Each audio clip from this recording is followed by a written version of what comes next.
You think you're safe. You think the world learned its lesson after Munich. But let me tell you something, kid, the wolves are still out there. And the blood of those 11 athletes? It's a stain we've never fully washed away. I'm a 30-year CIA veteran. I've seen how it began. I know how it will end. This is the story they don't teach you in school. Welcome to Munich, 1972. Welcome to hell. You know, after spending over 3 decades in the CIA, I thought I'd seen everything. Coups, bombings, assassinations, governments rising and crumbling like houses of cards. But nothing, and I mean nothing, prepared me for the chaos that unfolded during the 1972 Munich Olympics. People like to think of the Olympics as this big feel-good come-by a moment, where nations put politics aside and come together for the love of sport. Well, Munich shattered that fantasy into 1,000 sharp, bloody pieces. It was supposed to be the Happy Games. That's what the Germans wanted to call it, trying to wash away the lingering stain of the 1936 Berlin Olympics, yeah, the ones Adolf Hitler used as a Nazi propaganda showcase. Fast forward to 72, they wanted light security. No soldiers patrolling with rifles. No heavy police presence. They wanted to look peaceful, civilized, open. They even had unarmed guards. Unarmed. During a time when the Israeli-Palestinian conflict was hotter than a desert afternoon in Ramallah. Talk about setting the table for disaster. September 5th, 4:30 a.m. 8 members of Black September, an extremist Palestinian faction, hopped the 6-foot fence around the Olympic Village like it was a high school prank. Some of them even dressed like athletes, tracksuits and all. Blend right in, no problem. One of the German guards even waved at them. Can you imagine? Waved. By the time anyone realized what was happening, 2 Israeli team members were already dead, Moshe Weinberg and Yosef Romano. They didn't go down easy, either. Weinberg fought like a lion, and Romano, a weightlifter, tried to disarm one of the terrorists before he was shot point-blank. The remaining 9 Israelis were taken hostage inside their apartment at 31 Kanalstrasse. Black September had demands, of course. They always do. They wanted 234 Palestinian prisoners freed from Israeli jails, plus 2 from German prisons. The Germans, caught completely off guard, scrambled like chickens in a fox den. They weren't trained for this. Heck, their crisis team didn't even have a tactical plan ready. They didn't even have a word for counterterrorism yet. In 1972, that kind of response unit didn't really exist, not in Germany, not anywhere. By midday, the world's media had descended. I mean, picture it, cameras everywhere, reporters sticking mics into anyone who even looked official. It was a circus. And guess what? The terrorists were watching it all live on TV. They could see German police preparing assaults. They could see snipers moving into position. So every time the Germans tried to sneak closer, the terrorists just adjusted. Like a bad game of chess where you accidentally show your opponent all your moves before you make them. You think that's bad? It gets worse. At one point, the Germans tried a fake out. They sent a group of volunteer cops, amateurs, mind you, dressed in Olympic athletes' uniforms to storm the apartment. No coordination. No real firepower. It was like sending clowns into a war zone. Thank God they aborted the mission before they got slaughtered. But the clock was ticking. The terrorists set a deadline. If their demands weren't met, they'd kill a hostage every hour starting at noon. By late afternoon, negotiations were going nowhere. The Germans offered unlimited cash, a private plane to anywhere they wanted, even safe passage.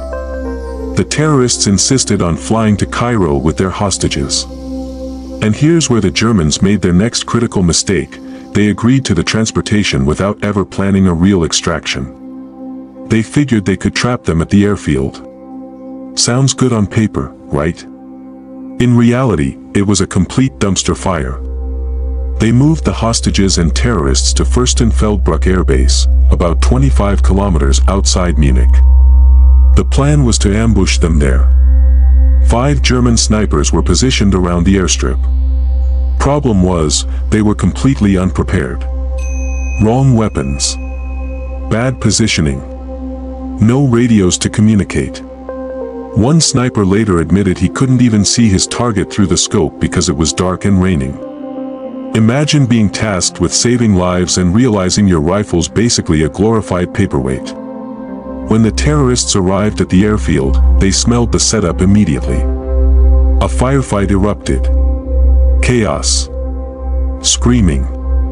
Bullets flying blind into the night. The Germans killed some of the terrorists, yes, but it wasn't enough. One of the surviving gunmen tossed a grenade into the helicopter where the hostages were tied up. The explosion lit up the tarmac like a hellish bonfire. The hostages never had a chance. All 9 were killed. Shot, burned, mutilated. It was over in minutes. When the smoke cleared, the casualty count was horrifying: 11 Israeli athletes and coaches dead. 5 terrorists dead. 1 German police officer dead. The world stunned into silence. The happy games were now a nightmare that would haunt international sports and intelligence agencies like mine for decades. And here's a gut punch for you. Just a few weeks after the massacre, the 3 surviving terrorists were quietly released by Germany. Why? Because Black September hijacked a Lufthansa plane and demanded their freedom. Germany folded faster than a cheap lawn chair.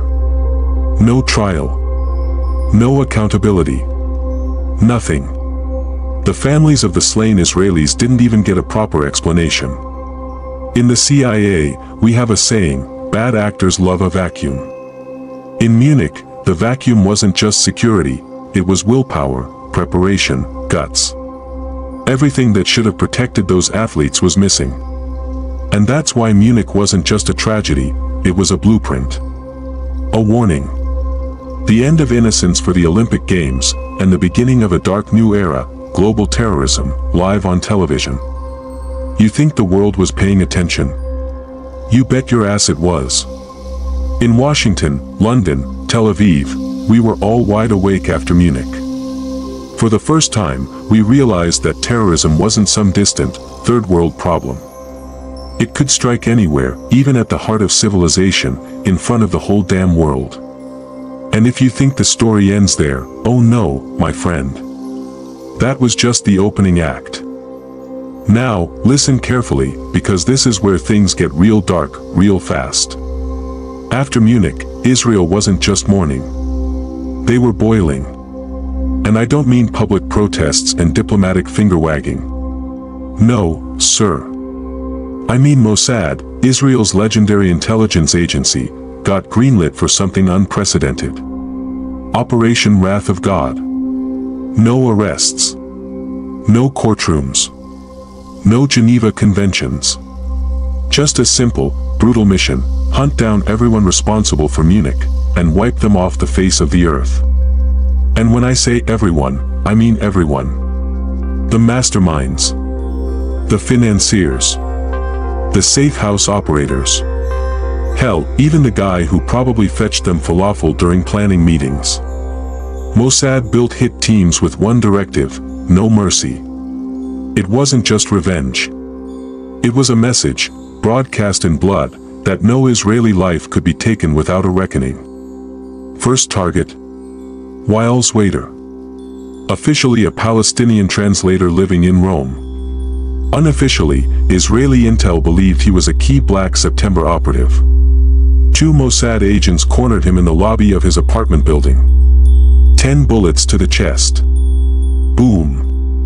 First blood. And it didn't stop there. Over the next few months, more bodies dropped across Europe. Paris. Nicosia. Athens. Beirut. One by one, the architects of Munich got a bullet between the eyes, or worse. You might think that kind of vengeance would be surgical, clinical. But let me tell you, intelligence work is messy. Always has been. Always will be. In 1973, Mossad agents targeted a man in Lillehammer, Norway, believing he was Ali Hassan Salameh, the so-called Red Prince, one of Black September's top commanders. Problem is, they got the wrong guy. They assassinated an innocent Moroccan waiter named Ahmed Bachiki. Shot him dead in front of his pregnant wife. That botched hit nearly blew the whole operation wide open. Norwegian authorities arrested 6 Israeli agents, splashing Mossad's fingerprints all over international headlines. It was a major screw-up, no two ways about it. For guys like me watching from Langley, it was a cautionary tale. When you start a shadow war, civilians are going to bleed. But Israel didn't stop. They couldn't. They considered Munich an open wound that could only be closed with a lot more funerals, just not Israeli ones. Salameh, by the way, the real Salameh, kept slipping through their fingers for years. Smart. Slippery. Charismatic. He loved flashy cars, beautiful women, and thumbing his nose at Mossad. But even the best eventually slip up. In 1979, Israeli agents finally got him in Beirut, planting a car bomb so powerful it blew Salameh, and half the street, straight to hell. Now, some people ask me, was Operation Wrath of God successful? Well, define success. They killed a lot of the men responsible. They crippled Black September. But terrorism didn't vanish. If anything, Munich taught terror groups a brutal new lesson: high-profile attacks worked. They got you attention. Negotiating power. Fear as currency. And once that genie left the bottle, good luck stuffing it back in. And let me tell you, the political fallout was a mess too. The Germans got roasted internationally for their botched rescue. Israel was slammed for their targeted assassinations. Arab nations cried foul. Meanwhile, the families of the slain Israeli athletes were left with almost nothing. No justice. No closure. Just an Olympic plaque in Munich that, for decades, barely even mentioned that the victims were Israeli.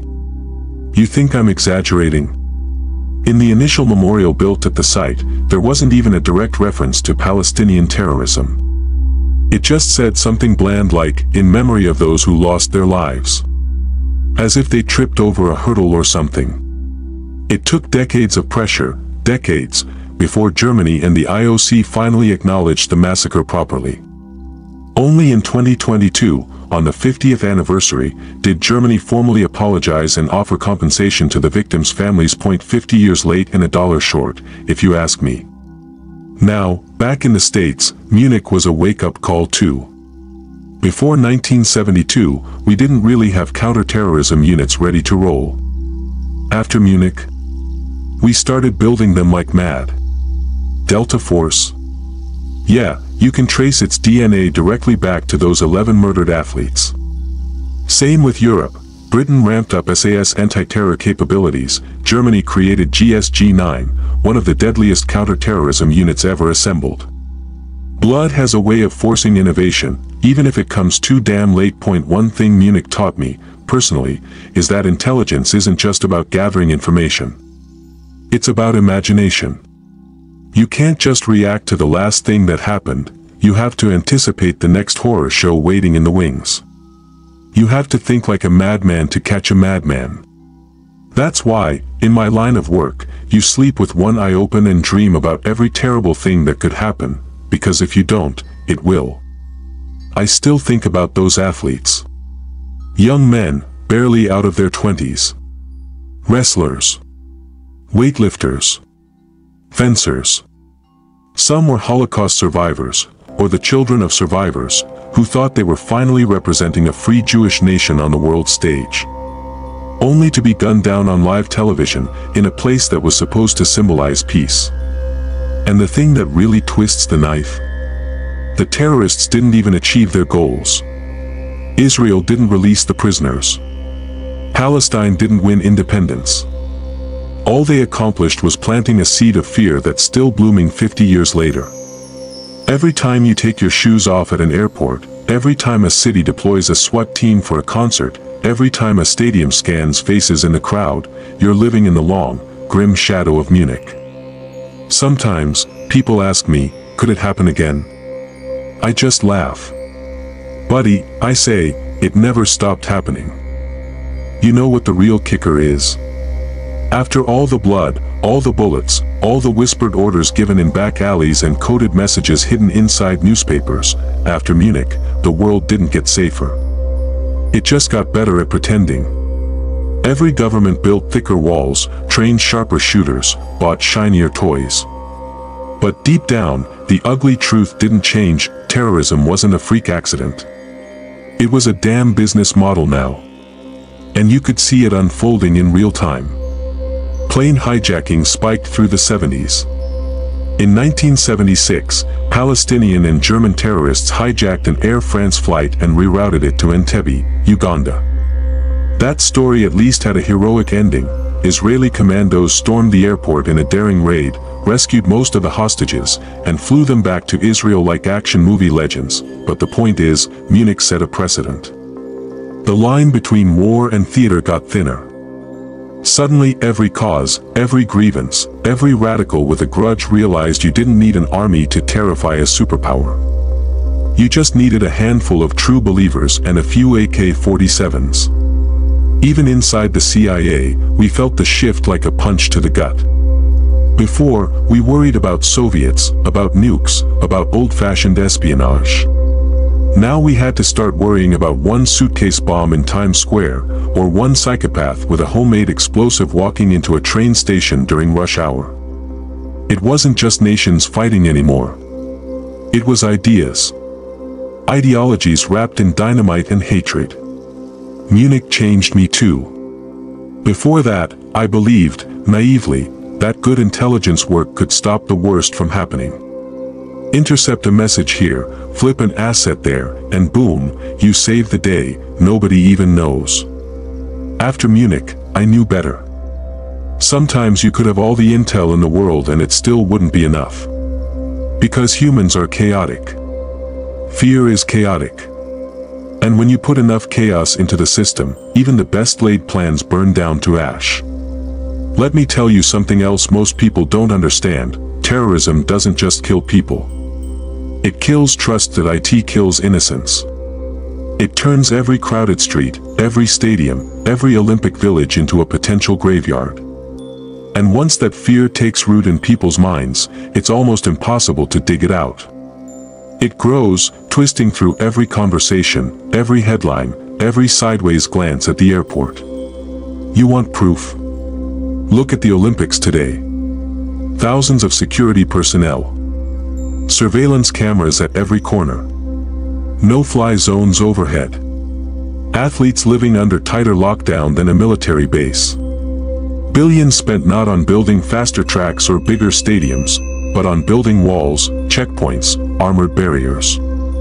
And still, every time those opening ceremonies kick off, there's a part of every organizer, every agent, every cop in the crowd that's holding their breath and praying, please God, not this year. Funny thing is, the world likes to package Munich up neatly now. You get documentaries with ominous music. Museum exhibits with mournful plaques. Dramatized movies where the bad guys look like cartoon villains and the heroes get clean, dramatic payback. It makes the horror feel manageable. Digestible. Like we learned our lesson and moved on. But that's the biggest lie of all. Because the real lesson of Munich isn't that terrorism can be defeated. It's that terrorism evolves. It adapts faster than we do. You cut off one head, two more grow back meaner, smarter, hungrier.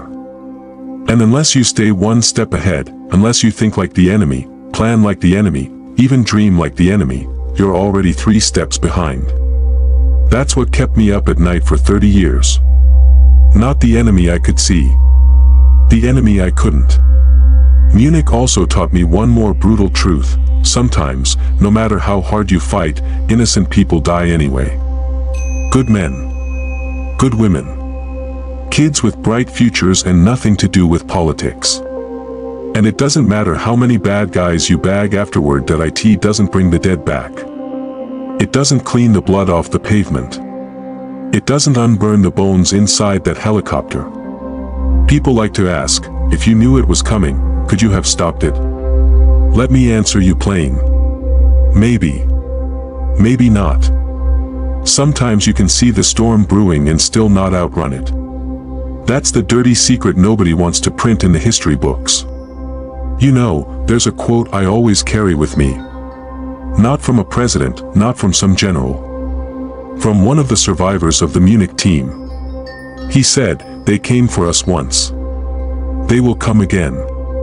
And when they do, may we stand ready, not just to survive, but to fight back." That's the real spirit of Munich. Not fear. Not surrender. But a grim, stubborn refusal to be broken.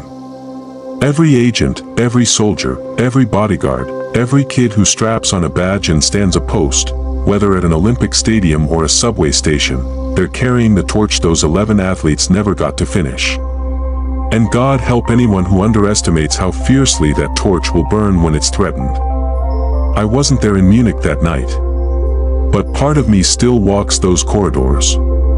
Still hears the gunfire, still smells the burning fuel. Still counts the dead and wonders if we've learned a damn thing at all. Because the next Munich, it's not a question of if. It's only a question of when.